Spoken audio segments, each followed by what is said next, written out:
আল্লাহ নবী সাল্লাল্লাহু আলাইহি সাল্লাম বলেন, কোন বান্দা যখন গুনাহ ছেড়ে দিয়ে তওবা করে আল্লাহর দিকে ফিরে আসে, আল্লাহর কসম নবী বলেন আল্লাহ তাআলা সবচেয়ে বেশি খুশি হন। আশাদ্দু ফারাহান, আল্লাহ তাআলা সবচেয়ে বেশি খুশি হয় কখন? বান্দা আল্লাহর দিকে ফিরে আসে যখন। বিতাওবাতি আবদিহি, বান্দা যখন আল্লাহর দিকে ফিরে আসে আল্লাহ তাআলা ভীষণ খুশি হয়।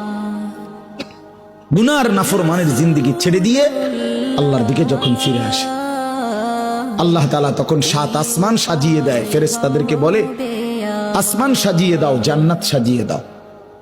ফেরেশতারা 7 আসমান জান্নাত সাজাইয়া ফেরেশতারা জিজ্ঞেস করে, মাওলা আসমান কেন সাজাইলেন, জান্নাত কেন সাজাইলেন? তো আল্লাহ তাআলা বলে, আসলাহাল আবদু মাওলাহু, শোনো, আজ এক গোলাম যে তার মনিবকে ছেড়ে চলে গেছিল অনেক দিন, আজ সেই ভেগে যাওয়া গোলাম তার মনিবের সাথে